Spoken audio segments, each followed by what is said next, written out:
Feliz y bendecido día, aprendiendo un curso de milagros. El secreto de la verdadera oración es olvidarte de las cosas que crees necesitar.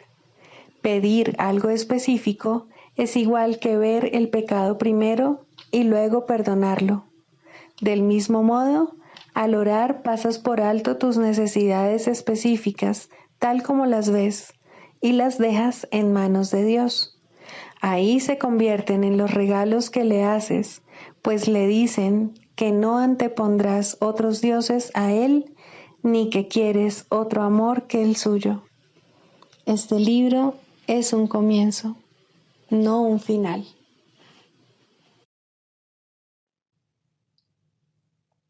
Del prefacio, que postula, párrafo 1. ¿Qué postula? Nada real puede ser amenazado. Nada irreal existe. En esto radica la paz de Dios. Así comienza un curso de milagros, el cual establece una clara distinción entre lo real y lo irreal, entre el conocimiento y la percepción. El conocimiento es la verdad y está regido por una sola ley, la ley del amor o Dios. La verdad es inalterable, eterna e inequívoca.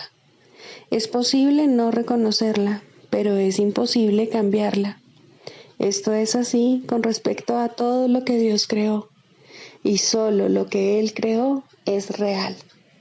La verdad está más allá del aprendizaje porque está más allá del tiempo y de todo proceso. No tiene opuestos, ni principio, ni fin. Simplemente es. Introducción. Este es un curso de milagros. Es un curso obligatorio. Solo el momento en que decides tomarlo es voluntario. Tener libre albedrío no quiere decir que tú mismo puedas establecer el plan de estudios. Significa únicamente que puedes elegir lo que quieres aprender en cualquier momento dado. Este curso no pretende enseñar el significado del amor, pues eso está más allá de lo que se puede enseñar. Pretende, no obstante, despejar los obstáculos que impiden experimentar la presencia del amor, el cual es tu herencia natural. Lo opuesto al amor es el miedo, pero aquello que todo lo abarca no puede tener opuestos. Este curso puede, por lo tanto, resumirse muy simplemente de la siguiente manera. Nada real puede ser amenazado. Nada irreal existe. En esto radica la paz de Dios. Capítulo 1. El significado de los milagros. Primero, principios de los milagros. Principio 39. El milagro elimina el error porque el Espíritu Santo lo identifica como falso o irreal. Esto es lo mismo que decir que al percibirse la luz, la oscuridad desaparece automáticamente. Capítulo 23. La guerra contra ti mismo. Primero, las creencias irreconciliables. El recuerdo de Dios aflora en la mente que está serena. No puede venir allí donde hay conflicto, pues una mente en pugna consigo misma no puede recordar la mansedumbre eterna. Los medios de la guerra no son los medios de la paz, y lo que recuerda el belicoso no es amor. Si no se atribuyese valor a la creencia en la victoria, la guerra sería imposible. Si estás en conflicto, eso quiere decir que crees que el ego tiene el poder de salir triunfante. ¿Por qué otra razón si no te ibas a identificar con él? Seguramente te habrás percatado de que el ego está en pugna con Dios. Que el ego no tiene enemigo alguno es cierto, mas es igualmente cierto que cree firmemente tener un enemigo al que necesita vencer y que lo logrará. ¿No te das cuenta de que una guerra contra ti mismo sería una guerra contra Dios? Y en una guerra así, ¿es inconcebible la victoria? Y si lo fuese, ¿la desearías? La muerte de Dios, de ser posible, significaría tu muerte. ¿Qué clase de victoria sería esa? El ego marcha siempre hacia la derrota porque cree que puede vencerte. Dios, no obstante, sabe que eso no es posible. Eso no es una guerra, sino la descabellada creencia de que es posible atacar y derrotar la voluntad de Dios. Te puedes identificar con esa creencia, pero jamás dejará de ser una locura. Y el miedo reinará en la locura y parecerá haber reemplazado el amor allí. Este es el propósito del conflicto. Y para aquellos que creen que es posible, los medios parecen ser reales.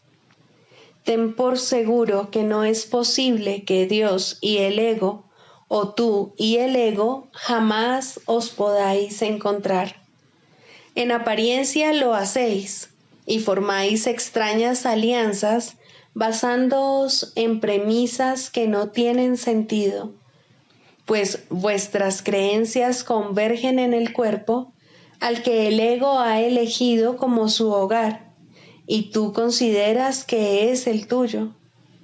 Vuestro punto de encuentro es un error en cómo te consideras a ti mismo.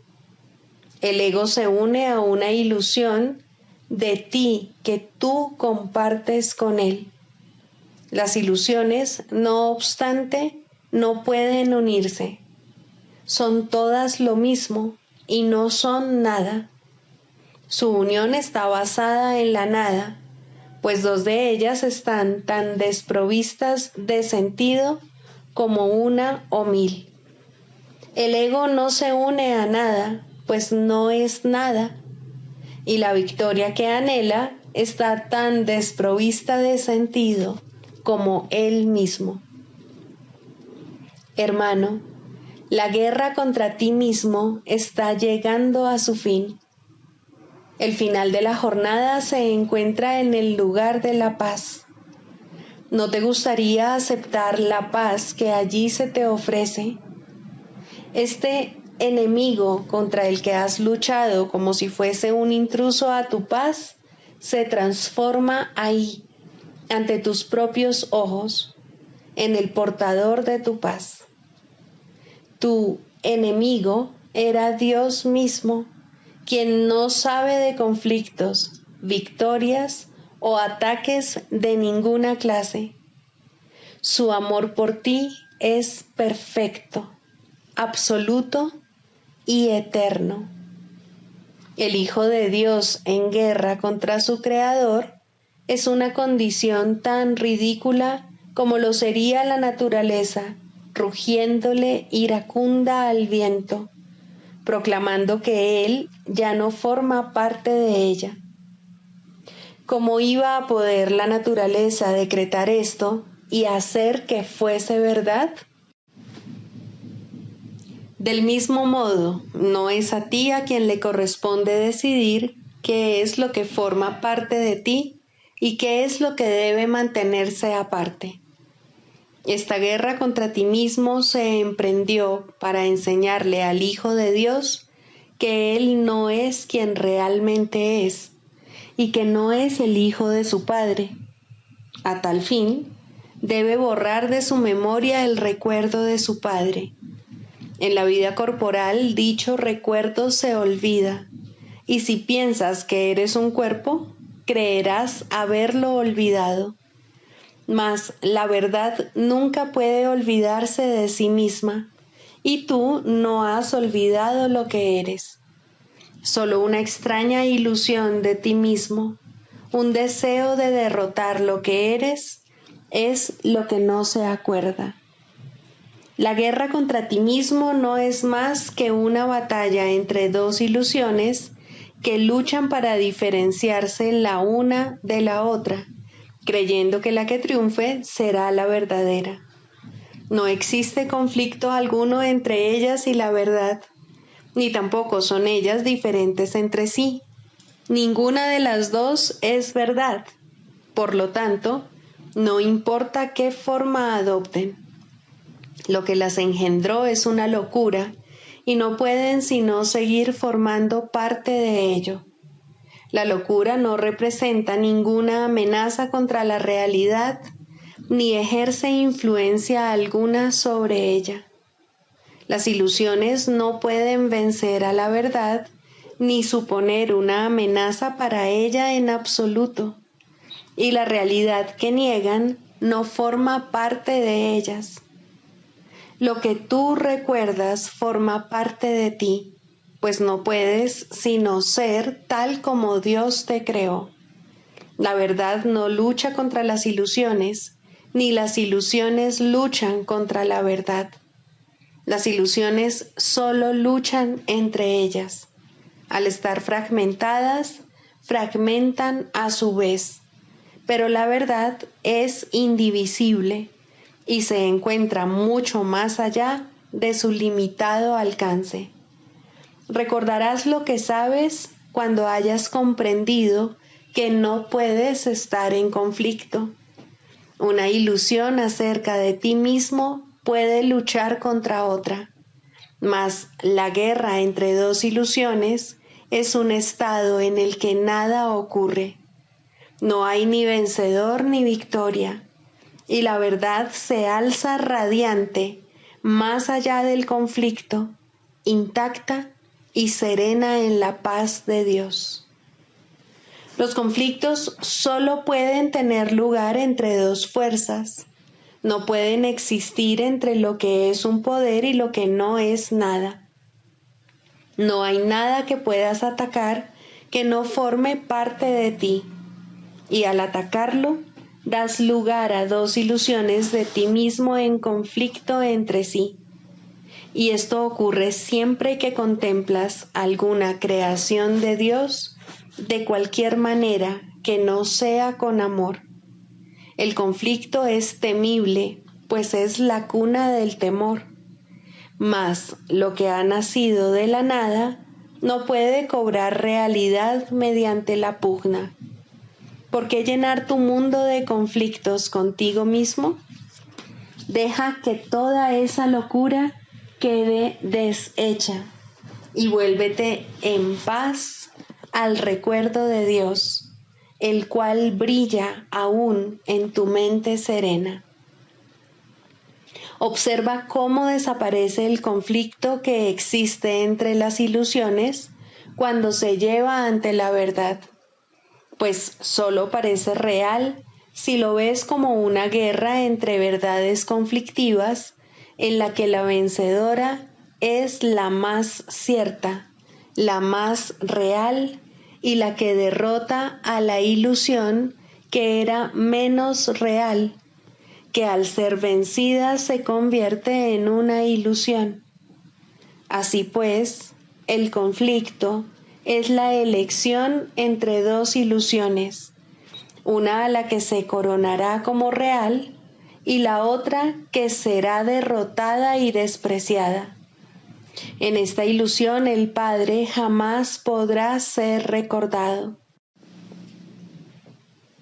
Sin embargo, no hay ilusión que pueda invadir su hogar y alejarlo de lo que Él ama eternamente, y lo que Él ama no puede sino estar eternamente sereno y en paz, porque es su hogar.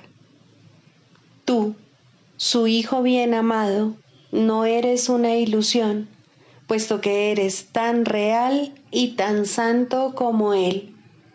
La quietud de tu certeza acerca de Él y de ti mismo es el hogar de ambos, donde moráis como uno solo y no como entes separados. Abre la puerta de su santísimo hogar y deja que el perdón elimine todo vestigio de la creencia en el pecado, la cual priva a Dios de su hogar y a su Hijo con él. No eres un extraño en la casa de Dios. Dale la bienvenida a tu hermano, al hogar donde Dios mismo lo ubicó en serenidad y en paz, y donde mora con él. Las ilusiones no tienen cabida allí donde mora el amor, pues éste te protege de todo lo que no es verdad. Moras en una paz tan ilimitada como la de aquel que la creó, y a aquellos que quieren recordarlo a Él, se les da todo. El Espíritu Santo vela su hogar, seguro de que la paz de éste jamás se puede perturbar. ¿Cómo iba a ser posible que el santuario de Dios se volviese contra sí mismo y tratase de subyugar al que allí mora? Piensa en lo que ocurre cuando la morada de Dios se percibe a sí misma como dividida. El altar desaparece, la luz se vuelve tenue y el templo del Santísimo se convierte en la morada del pecado. Y todo se olvida, salvo las ilusiones. Las ilusiones pueden estar en conflicto porque sus formas son diferentes y batallan únicamente para establecer qué forma es real. Las ilusiones encuentran ilusiones. La verdad se encuentra en sí misma. El encuentro de las ilusiones conduce a la guerra, mas la paz se extiende a sí misma al contemplarse a sí misma. La guerra es la condición en la que el miedo nace, crece e intenta dominarlo todo. La paz es el estado donde mora el amor y donde busca compartirse a sí mismo. La paz y el conflicto son opuestos. Allí donde uno mora, el otro no puede estar. Donde uno de ellos va, el otro desaparece. Así es como el recuerdo de Dios queda nublado en las mentes que se han convertido en el campo de batalla de las ilusiones. Mas su recuerdo brilla muy por encima de esta guerra insensata, listo para ser recordado cuando te pongas de parte de la paz.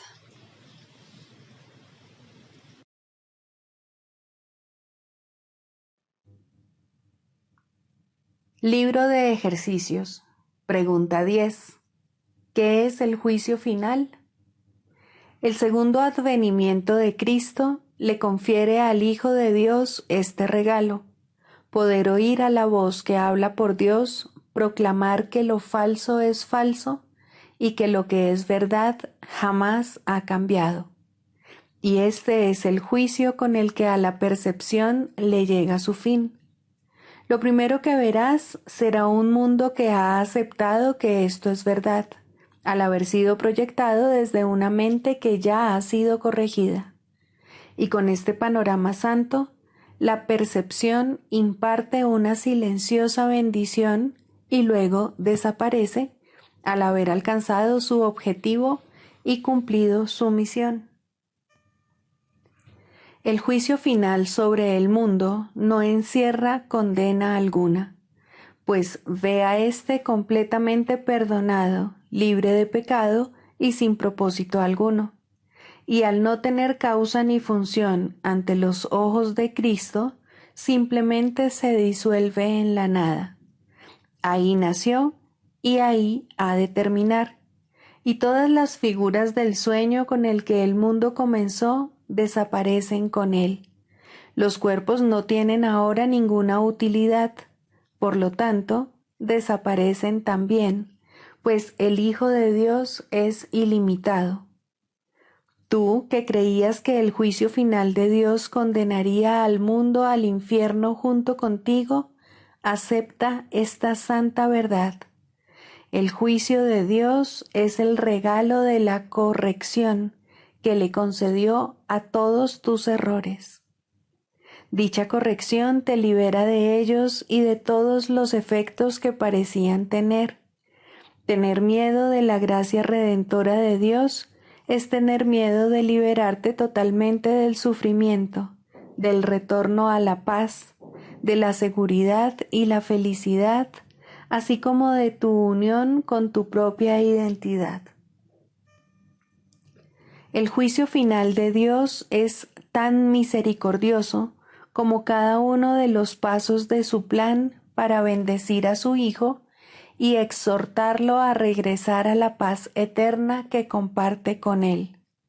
No tengas miedo del amor, pues solo Él puede sanar todo pesar, enjugar todas las lágrimas y despertar tiernamente de su sueño de dolor al Hijo que Dios reconoce como suyo. No tengas miedo de eso.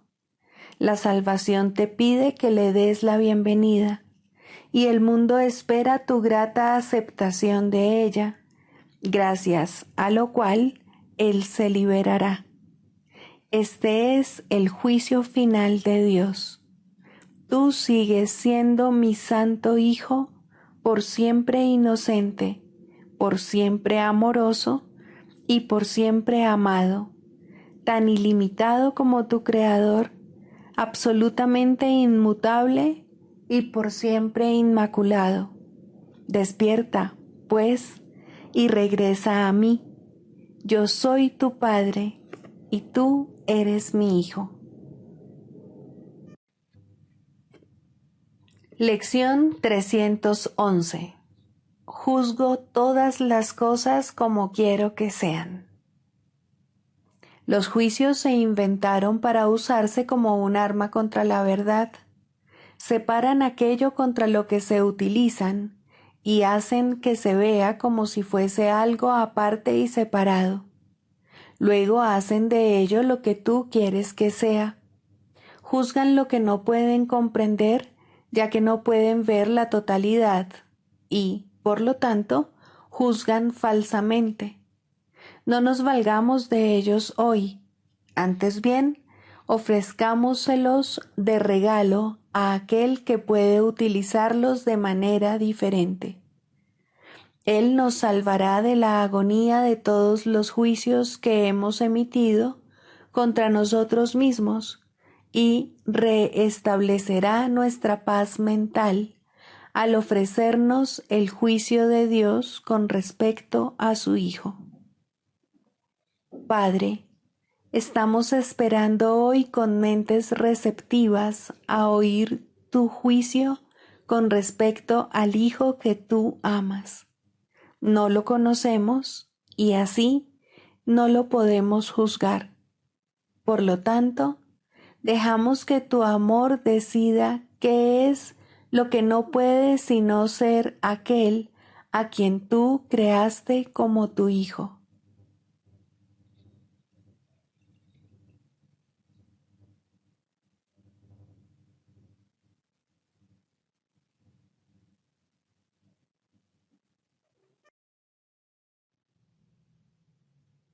Del Manual para el Maestro, pregunta 4. ¿Cuáles son las características de los maestros de Dios? 7. Generosidad. La palabra generosidad tiene un significado especial para el Maestro de Dios.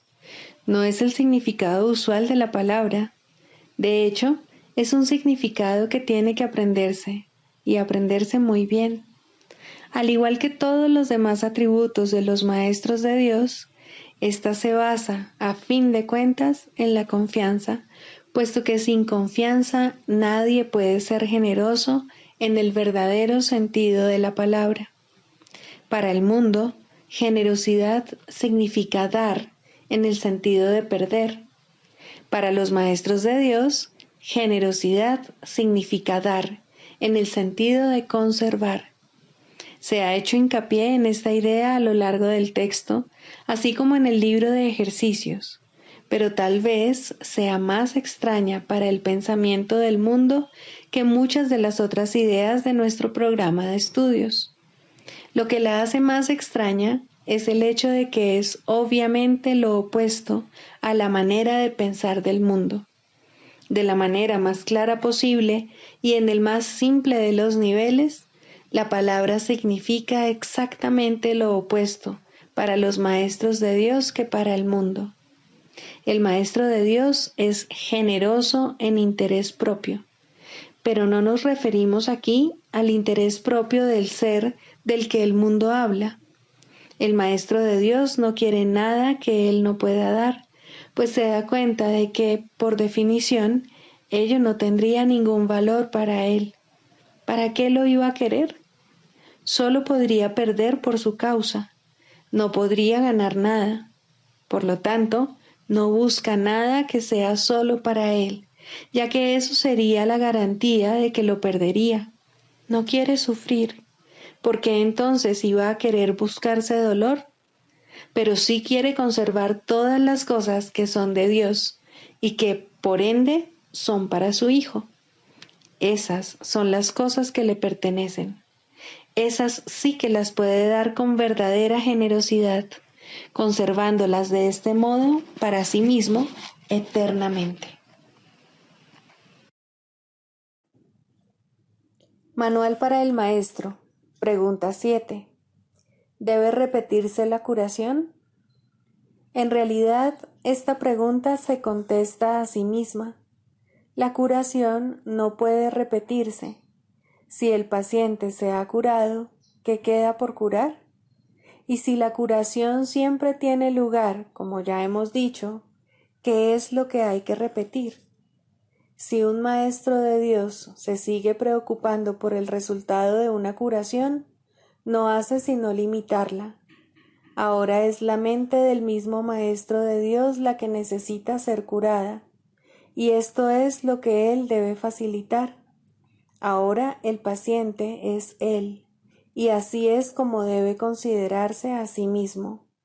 Ha cometido un error y tiene que estar dispuesto a cambiar de mentalidad al respecto. Le faltó la confianza que habría hecho posible dar verdaderamente, y, por lo tanto, no recibió el beneficio de su regalo. Cada vez que un maestro de Dios trató de ser un canal de curación, tuvo éxito. De sentirse tentado de dudar de ello, no debería repetir su esfuerzo previo. Este ya fue máximo, pues el Espíritu Santo así lo aceptó y así lo utilizó. El Maestro de Dios tiene ahora ante sí solo un camino a seguir. Tiene que hacer uso de su razón para decirse a sí mismo que le ha entregado el problema a uno que no puede fallar, y debe reconocer que su propia incertidumbre no es amor, sino miedo y, por consiguiente, odio. Su posición se ha hecho, por lo tanto, insostenible, pues le está ofreciendo odio a alguien a quien le ofreció amor. Esto es imposible. Habiendo ofrecido amor, solo se puede recibir amor. En esto es en lo que el Maestro de Dios tiene que confiar. Esto es lo que realmente significa la afirmación de que la única responsabilidad del obrador de milagros es aceptar la expiación para sí mismo. El Maestro de Dios es un obrador de milagros porque da los regalos que ha recibido, pero primero tiene que aceptarlos. Eso es lo único que tiene que hacer, ya que no hay nada más que él pueda hacer. Al aceptar la curación, puede darla. Si pone esto en duda, que recuerde quién dio el regalo y quién lo recibió. Así se aclara su duda. Pensó que Dios le podía quitar los regalos que le había dado. Eso fue un error, pero es un error que no vale la pena conservar. y por lo tanto, lo único que el Maestro de Dios puede hacer es reconocerlo como tal y permitir que sea corregido. Una de las tentaciones más difíciles de reconocer es que dudar de la curación debido a que los síntomas siguen estando presentes es un error que se manifiesta en forma de falta de confianza. Como tal, es un ataque. Normalmente parece ser justamente lo contrario.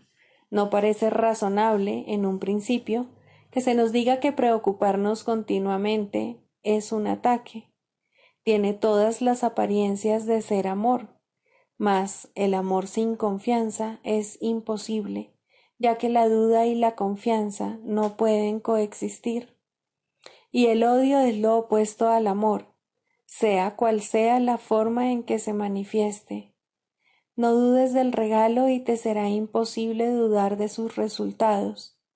Esta es la certeza que les da a los maestros de Dios el poder para ser obradores de milagros, pues han depositado su confianza en Él. Dudar de uno mismo es la causa fundamental de que se dude del resultado de cualquier problema que se le haya entregado al Maestro de Dios para que lo resuelva, y eso implica necesariamente que se ha puesto la confianza en un ser ilusorio, ya que sólo de un ser así se puede dudar. Esta ilusión puede adoptar muchas formas, tal vez temor a ser débil y vulnerable, tal vez miedo a fracasar y a sentirse avergonzado en conexión con un sentimiento de ineptitud, quizá vergüenza acompañada de culpabilidad procedente de una falsa humildad. La forma del error es irrelevante. Lo único que importa es que se le reconozca como lo que es, un error. El error es siempre una forma de preocupación con uno mismo a costa de la exclusión del paciente. Es no reconocer al paciente como parte del verdadero ser, lo cual representa, por lo tanto, una confusión de identidad. En tu mente se ha producido un conflicto acerca de lo que eres, y te has engañado con respecto a ti mismo, y te has engañado con respecto a ti mismo porque has negado la fuente de tu creación. Si ofrecieses únicamente curación, te sería imposible dudar. Si realmente quieres que el problema se resuelva, no puedes dudar. Si estás seguro de cuál es el problema, no puedes dudar. La duda es el resultado de deseos conflictivos. Ten certeza con respecto a lo que quieres y te será imposible dudar. Manual para el maestro. Clarificación de términos. 4. La percepción verdadera, el conocimiento. El mundo que ves no es más que la ilusión de un mundo. Dios no lo creó, pues lo que Él crea tiene que ser tan eterno como Él. En el mundo que ves, no obstante, no hay nada que haya de perdurar para siempre. Algunas cosas durarán en el tiempo algo más que otras, pero llegará el momento en el que a todo lo visible le llegue su fin. Los ojos del cuerpo no son, por lo tanto, el medio a través del cual se puede ver el mundo real, pues las ilusiones que contemplan solo pueden conducir a más ilusiones de la realidad. Y eso es lo que hacen, pues todo lo que los ojos del cuerpo ven no solo no ha de durar, sino que además se presta a que se tengan pensamientos de pecado y culpabilidad. Todo lo que Dios creó, por otra parte, está por siempre libre de pecado y por ende, por siempre libre de culpabilidad. El conocimiento no es el remedio para la percepción falsa, puesto que al proceder de distintos niveles jamás pueden encontrarse. La única corrección posible para la percepción falsa es la percepción verdadera. Esta no perdurará, pero mientras dure, su propósito será sanar. La percepción verdadera es un remedio que se conoce por muchos nombres. El perdón, la salvación, la expiación y la percepción verdadera son todos una misma cosa. Son el comienzo de un proceso cuyo fin es conducir a la unicidad que los trasciende a todos. La percepción verdadera es el medio por el que se salva al mundo de las garras del pecado, pues el pecado no existe. Y esto es lo que la percepción verdadera ve. El mundo se yergue como un sólido muro ante la faz de Cristo, pero la percepción verdadera lo ve solo como un frágil velo, tan fácil de descorrer que no podría durar más de un instante. Por fin se ve el mundo tal como es, y ahora no puede sino desaparecer, pues en su lugar ha quedado un espacio vacío que ha sido despejado y preparado. Donde antes se percibía destrucción, aparece ahora la faz de Cristo, y en ese instante el mundo queda olvidado, y el tiempo acaba para siempre al disolverse el mundo en la nada de donde provino. Un mundo perdonado no puede durar mucho. Era la morada de los cuerpos, pero el perdón mira más allá de ellos. En eso radica su santidad. Así es como sana. El mundo de los cuerpos es el mundo del pecado, pues sólo si el cuerpo existiese sería posible el pecado. El pecado acarrea culpabilidad tan irremediablemente como el perdón acaba con ella. Y una vez que ha desaparecido todo rastro de culpabilidad, ¿qué queda que pueda seguir manteniendo al mundo separado y fijo en su lugar? Pues la idea de lugar habrá desaparecido también junto con el tiempo. El cuerpo es lo único que hace que el mundo parezca real, pues, al ser algo separado, no puede permanecer donde la separación es imposible. El perdón prueba que es imposible porque no lo ve, y lo que entonces pasas por alto deja de ser comprensible para ti, tal como una vez estabas seguro de su presencia. Este es el cambio que brinda la percepción verdadera. Lo que antes se había proyectado afuera, ahora se ve adentro, y ahí el perdón deja que desaparezca. Ahí se establece el altar al Hijo, y ahí se recuerda a su Padre. Ahí se llevan todas las ilusiones ante la verdad y se depositan ante el altar. Lo que se ve como que está afuera no puede sino estar más allá del alcance del perdón, pues parece ser por siempre pecaminoso. ¿Qué esperanza puede haber mientras se siga viendo el pecado como algo externo? ¿Qué remedio puede haber para la culpabilidad? Mas, al ver a la culpabilidad y al perdón dentro de tu mente, estos se encuentran juntos por un instante, uno al lado del otro, ante un solo altar. Ahí, por fin, la enfermedad y su único remedio se unen en un destello de luz curativa. Dios ha venido a proclamar lo que es suyo. El perdón se ha consumado. Y ahora el conocimiento de Dios, inmutable, absoluto, puro y completamente comprensible, entra en su reino. Ya no hay percepción, ni falsa ni verdadera. Ya no hay perdón, pues su tarea ha finalizado.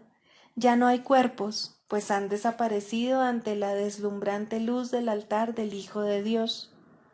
Dios sabe que ese altar es el suyo, así como el de su Hijo. Y ahí se unen, pues ahí el resplandor de la faz de Cristo ha hecho desaparecer el último instante del tiempo, y ahora la última percepción del mundo no tiene propósito ni causa, pues ahí donde el recuerdo de Dios ha llegado finalmente, no hay jornada, ni creencia en el pecado, ni paredes, ni cuerpos. Y la sombría atracción de la culpabilidad y de la muerte se extingue para siempre. Oh hermanos míos, si tan solo supierais cuánta paz os envolverá y os mantendrá a salvo puros y amados en la mente de Dios, no haríais más que apresuraros a encontraros con Él en su altar. Santificados sean vuestros nombres y el suyo, pues se unen ahí, en ese santo lugar. Ahí Él se inclina para elevaros hasta Él, liberándoos de las ilusiones para llevaros a la santidad, liberándoos del mundo para conduciros a la eternidad, liberándoos de todo temor y devolviéndoos al amor. Anexo Psicoterapia. Introducción. La psicoterapia es la única forma de terapia que existe, puesto que solo la mente puede estar enferma, solo la mente puede ser sanada, solo la mente tiene necesidad de sanación. Este no parece ser el caso, pues las manifestaciones de este mundo parecen bastante reales. La psicoterapia es necesaria para que un individuo pueda comenzar a cuestionar su realidad. Algunas veces puede comenzar a abrir su mente sin ayuda formal, pero incluso entonces es siempre algún cambio en su percepción de las relaciones interpersonales lo que le permite hacerlo. Algunas veces necesita una relación más estructurada y extensa con un terapeuta oficial. En ambos casos, la tarea es la misma. El paciente debe ser ayudado a cambiar la idea acerca de la realidad de las ilusiones. El canto de la oración. 1. La oración. Introducción. La oración es el mayor regalo en el cual Dios bendijo a su Hijo cuando lo creó. Ya era entonces aquello que habría de llegar a ser, la única voz que el Creador y la creación comparten, el canto que el Hijo entona al Padre, quien devuelve las gracias que el canto le brinda. La armonía es perpetua, y perpetua es también la gozosa concordia de amor que eternamente ambos se profesan el uno al otro. Y de este modo se extiende la creación. Dios da gracias a su extensión en su Hijo. El Hijo da gracias por su creación en el canto que entona mientras crea en nombre de su Padre. El amor que comparten es lo que toda oración habrá de ser por toda la eternidad, cuando al tiempo le llegue su fin, porque así era antes de que el tiempo pareciese existir. Para ti que te encuentras brevemente en el tiempo, la oración toma la forma que mejor satisfaga tu necesidad. Solo tienes una. Lo que Dios creó uno debe reconocer su unidad y alegrarse de que lo que las ilusiones parecían separar es uno por siempre en la mente de Dios.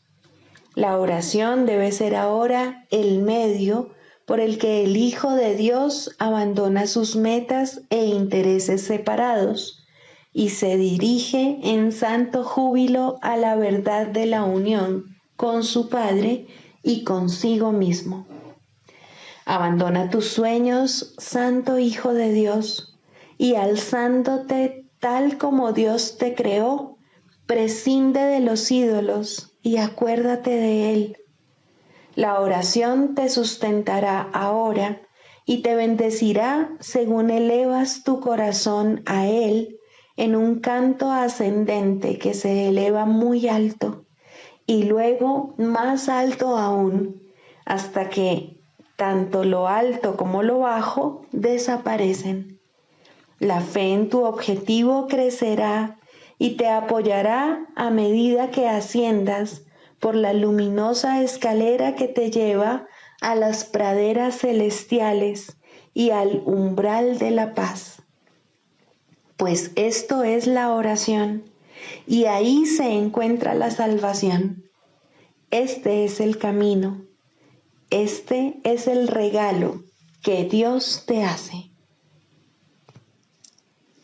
Primero, la verdadera oración. La oración es un camino que ofrece el Espíritu Santo para llegar a Dios. No es simplemente una petición o una súplica. No tendrá éxito hasta que te des cuenta de que no pide nada. ¿De qué otra manera, si no, podría cumplir su propósito? Es imposible rezar por ídolos y esperar llegar a Dios. La verdadera oración debe evitar la trampa de convertirse en una súplica. Pide más bien recibir lo que ya ha sido dado, aceptar lo que ya está ahí. Se te ha dicho que le pidas al Espíritu Santo la respuesta a cualquier problema específico y que recibirás una respuesta específica si tal es tu necesidad. Se te ha dicho también que solo hay un problema y solo una solución. En lo que respecta a la oración, esto no es contradictorio. En este mundo hay que tomar decisiones y hay que tomarlas, tanto si son ilusorias como si no. No se te puede pedir que aceptes respuestas que se encuentran más allá del nivel de necesidad que puedes reconocer. Por lo tanto, no es la forma de la petición lo que importa, ni tampoco cómo se hace. La forma de la respuesta, si es que procede de Dios, satisfará tu necesidad tal como tú la percibas. Mas ello es simplemente un eco de la respuesta de su voz. El verdadero sonido es siempre un canto de acción de gracias y de amor. No puedes, por lo tanto, pedir el eco. El canto es lo que constituye el regalo. Con él vienen las resonancias, las armonías, los ecos, mas todo eso es secundario. En la verdadera oración solo escuchas el canto. Lo demás simplemente se agrega. Has buscado primero el reino de los cielos y todo lo demás ciertamente se te ha dado por añadidura. El secreto de la verdadera oración es olvidarte de las cosas que crees necesitar. Pedir algo específico es igual que ver el pecado primero y luego perdonarlo. Del mismo modo, al orar, pasas por alto tus necesidades específicas tal como las ves y las dejas en manos de Dios. Ahí se convierten en los regalos que le haces, pues le dicen que no antepondrás otros dioses a Él, ni que quieres otro amor que el suyo. ¿Cuál otra podría ser su respuesta, sino tu recuerdo de Él? ¿Puede esto cambiarse por un insignificante consejillo para un problema de apenas un instante de duración?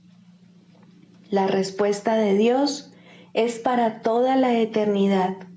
Sin embargo, todas las pequeñas respuestas están contenidas en ella.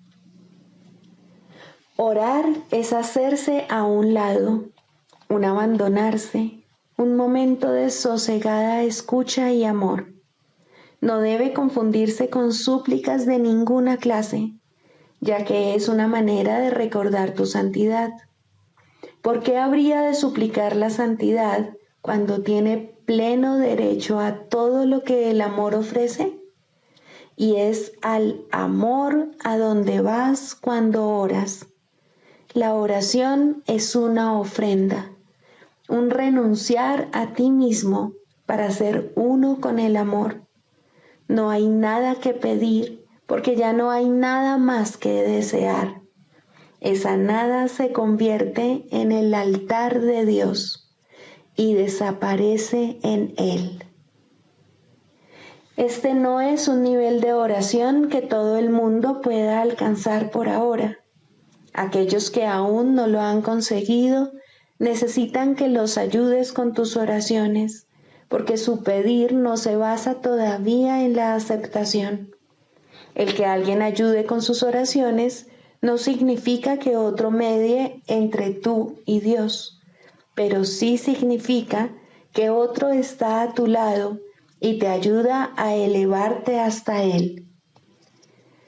Quien se ha dado cuenta de la bondad de Dios, ora sin temor, y el que ora sin temor no puede sino llegar hasta Él.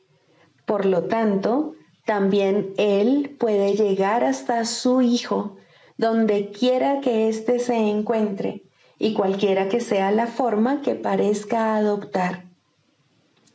Orar a Cristo en cualquiera es una verdadera oración, porque constituye un regalo de agradecimiento a su Padre.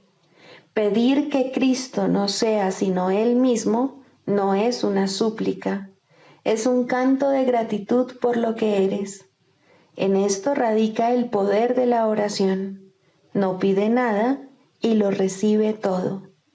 Esta oración puede ser compartida porque recibe por todos.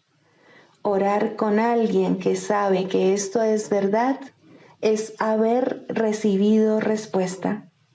Tal vez la forma concreta de la solución a un problema específico se le ocurra a uno de vosotros, no importa a quién de los dos sea. Tal vez os llegue a ambos si estáis en una genuina armonía el uno con el otro. Mas vendrá porque os habéis dado cuenta de que Cristo habita en los dos. Esa es su única verdad.